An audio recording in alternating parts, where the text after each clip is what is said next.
France Inter. Le bruit du monde, la suite, c'est l'actualité internationale passée sous les radars et c'est Sébastien Legénie.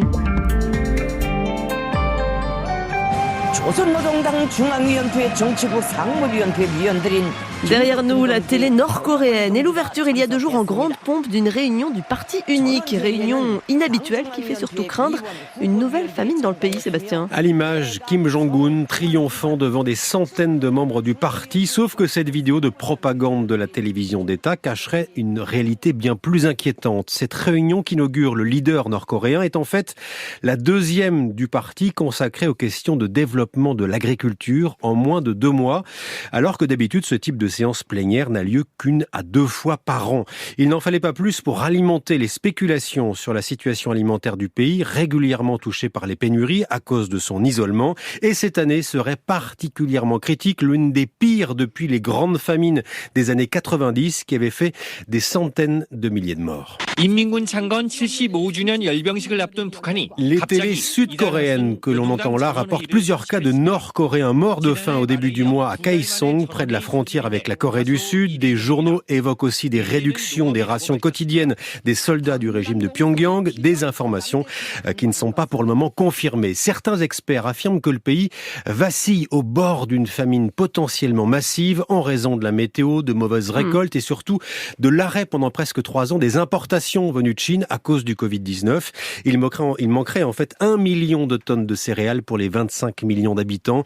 La Corée du Nord aurait officieusement demandé de l'aide au programme alimentaire mondial de l'ONU, mais officiellement, l'aide étrangère pour Pyongyang reste, je cite, un bonbon empoisonné. En Thaïlande, les autorités s'inquiètent de l'étrange disparition de centaines de macaques au nord du pays. Depuis des décennies, les singes des temples bouddhistes au nord de la Thaïlande font partie, on le sait, des clichés touristiques. Donner des bananes aux milliers de macaques à longue queue est un classique des tours opérateurs, mais depuis quelques mois, il ne serait plus des milliers, mais seulement des centaines, ces singes. Une baisse de fréquentation qui pourrait s'expliquer par la baisse du tourisme pendant la pandémie, mais aussi par une autre hypothèse, celle d'un trafic de singes à destination des laboratoires scientifiques. Les enquêtes des télés thaïlandaises se multiplient. On y voit notamment sur ces images des hommes arrêtés avec des appâts et des pistolets tranquillisants. Alors que faisait-il là avec ce matériel ? Eh bien la police reste très discrète, mais la presse locale, elle, croit savoir que ce sont en fait des trafiquants, car si les macaques sont appréciés des touristes, ils le sont aussi de l'industrie pharmaceutique. Leur ADN très proche de celui de l'homme en fait des cobayes idéaux pour les envoyer dans l'espace, pour le clonage ou les nouveaux vaccins. Or, avec le Covid-19, la Chine a cessé d'exporter des singes vers les États-Unis. Une pénurie dont les réseaux criminels ont vite profité. Le macaque est passé de $20 sur le marché noir à $200. La police thaïlandaise vient de mettre en place des caméras de vidéosurveillance dans tous les temples bouddhistes du nord du pays. Enfin, Sébastien, quand un naufrage aux Caraïbes se transforme en publicité aux États-Unis. Oui, c'est l'histoire incroyable d'un Dominicain de 47 ans, Elvis François, navigateur du dimanche, peu expérimenté à la fin de l'année dernière, alors qu'il fait des réparations sur son bateau, mal amarré. Il est emporté au large à cause d'une mauvaise météo. Son calvaire va durer 24 jours. 24 jours avant d'être récupéré enfin par la marine colombienne grâce à des signaux lumineux avec son miroir.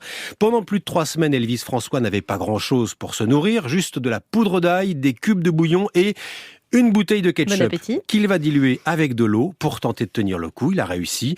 L'histoire aurait pu s'arrêter là, mais flairant le bon coup marketing, la marque américaine Heinz a décidé de retrouver le naufragé au ketchup. Heinz Ketchup wants to catch up with a sailor. Comme le raconte CNN, Heinz est à sa recherche depuis des semaines, mais jusqu'ici sans succès. Elvis François était introuvable. Heinz a même lancé un avis de recherche sur les réseaux sociaux, sur TikTok par exemple, #FindTheKetchupBoat_Guy. Eh bien, figurez-vous, Marion, qu'Elvis François, on vient de l'apprendre, a enfin été retrouvé aujourd'hui. Elvis has been found. Et Heinz prétend maintenant qu'il veut l'aider en lui payant par exemple un nouveau bateau équipé d'un vrai système de navigation moderne. On imagine déjà un bateau rouge, ketchup, aux couleurs de la marque, bien sûr. On lui souhaite de ne pas mal l'amarrer comme la dernière fois. Exactement. Merci et à demain, Sébastien Legénie.